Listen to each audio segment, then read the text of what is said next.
Hi, I'm Stephanie Paxton. And I'm Robert Elder. And today we're going to talk about home ownership and when is the best time to buy. When is the best time to buy? It's a great question. It is a good question. It's like literally on everyone's mind right now, real estate and housing Yes. in particular. And I think everyone is so worried about the 2008 crash. Yep. And it was so different back then, but Very. they're equating it to they're going to lose everything. Yeah. And let's dig in a little bit. So I've been a homeowner since I was 22 years old. Your son, my bonus son, just bought a house at 20. 20 years old. When was the first time you bought your house? 27 years old. No, I've always been a homeowner. And real estate, I remember my first house in New Braunfels. Get this. New Braunfels, Texas, in the square, on Market Street, literally behind Comal River and walkable to Landa Park, $73,000. Wow. First home. You couldn't touch a house No. in New Braunfels proper. Not even anywhere for $74,000. Yeah. Wow. So we always look at real estate, Right. it always appreciates. Yeah, the first house I bought, it was a Gordon Hartman house in Stone Oak, brand new, 3-bedroom, 2.5 bath, 2-car garage, corner lot, 2-story, $105,000. Yeah. And like 5 years later, I sold it for $155,000. I saw recently that exact same floor plan on the market for an instant, and it was almost $300,000. You know, that was 25-ish years later. Yes. But I think the best time to buy, if you are going to occupy the property, is when you're ready. I mean, when you can afford your monthly payments and you can afford the upkeep on a home, I think it's the perfect time to buy. Trying to time the markets is silly because they're always going to change. Right. What we experienced over the last 2 years, I guarantee you, in my lifetime, we'll never see that again. I agree. It was the perfect storm. Yeah. I was having this conversation with a friend of mine, and I told him, I said, San Antonio's changed forever. We will never go back to the old San Antonio that we Right. were. Granted, San Antonio had always been going forward, but now, I mean, it definitely catapulted forward. Yes. But at the end of the day, if you need a house to live in, you just have to buy a house. I mean, it is Right. what it is. I mean, it's kind of regardless what's going on with rates or pricing or anything like that.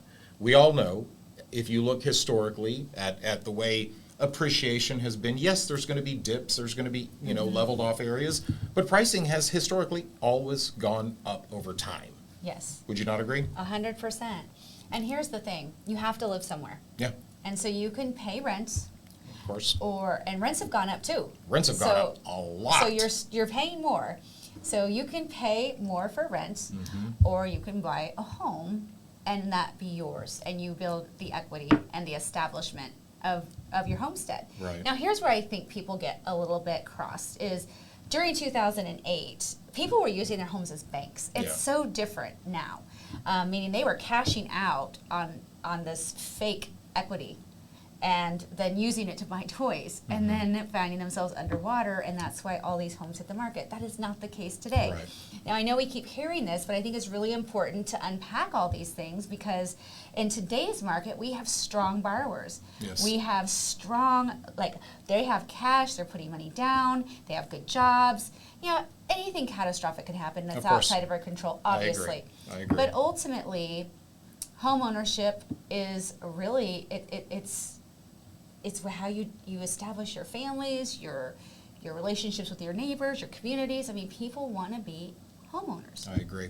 I remember back in that 07, 08 market when, I mean, if you had a pulse, you could get a loan. Yeah. It was, the stated income, stated assets. Well, that doesn't happen today. I mean, I bought a house during that time, and it was literally 2 pages of paperwork, and it's like, how much do you make? I make this much a year. They didn't verify anything. That's not the case right now. Right. Like you said, I mean, we have solid borrowers. We have people that are putting good money down as well. I mean, so a lot of people are walking into strong equity positions the day that they close, even though they've had to pay a higher price because they're not financing 100% or doing these crazy type of loans that were so normal back in that day. I mean, it's just a different time. Right. And to your point on the video that we did the other day, the amount of homes that are owned outright, 45%? 45%. That wasn't like that back No. then. I mean, this is remotely not even like that time. It's a very different time. So would you recommend that a first-time home buyer fight to get into this market, maybe even take money out of their 401k? I mean, would you recommend that? I mean, would you recommend your kids do that?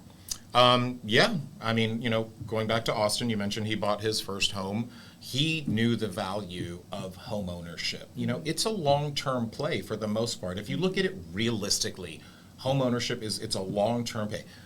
Like you said, you could rent, but you're literally throwing money away. Your house becomes that piggy bank, and if you have the financial wherewithal to, make the repair here and there that you're going to have on it, I think it's just one of the best long-term plays for anyone.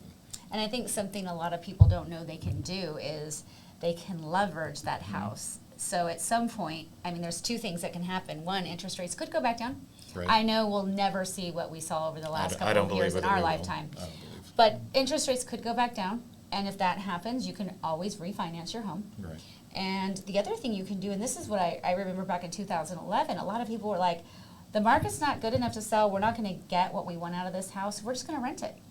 And so you can actually rent your house out and still be able to purchase another house. Right.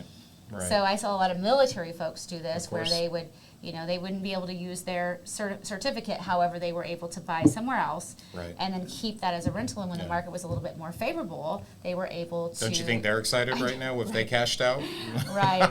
Or they would be able to, keep it in their rental portfolio forever. So Yeah. there's definitely different ways to do that. And Yeah. even with that VA certificate, it's not just once, it's on an amount. So if you bought Right. two houses at two different prices that equal to that same amount, Then you're you would good. still have that certificate. Yeah.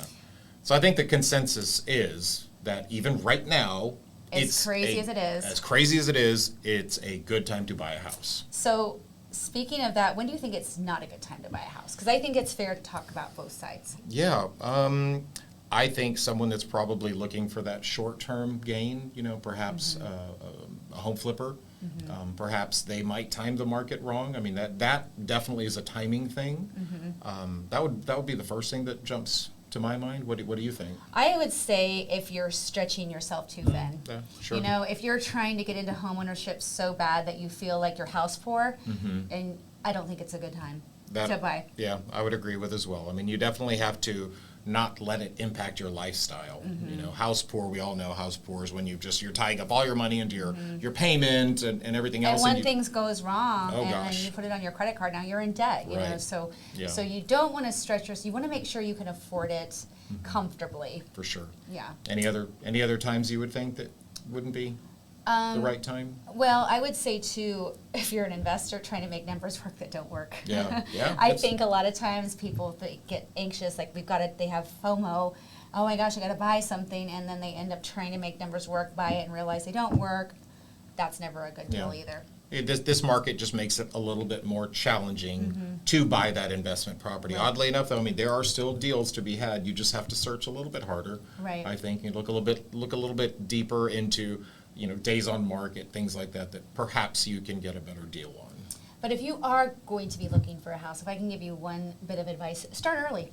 If you're going to be looking for a house, and your lease is up in 6 months, start now.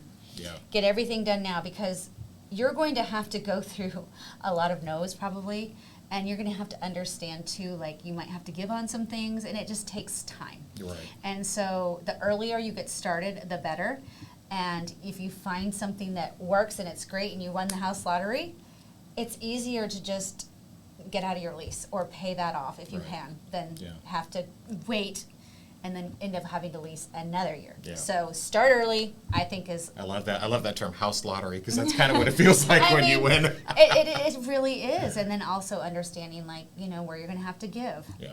So I just think, I believe in homeownership. I've done it, like I said, I've been a homeowner since I was 22 years old. Now we're investors and we own several properties. But I think homeownership is when you're ready, because ultimately most people live in a house 5, we're seeing them staying longer, 7, 10 years. Play the long game, Yeah.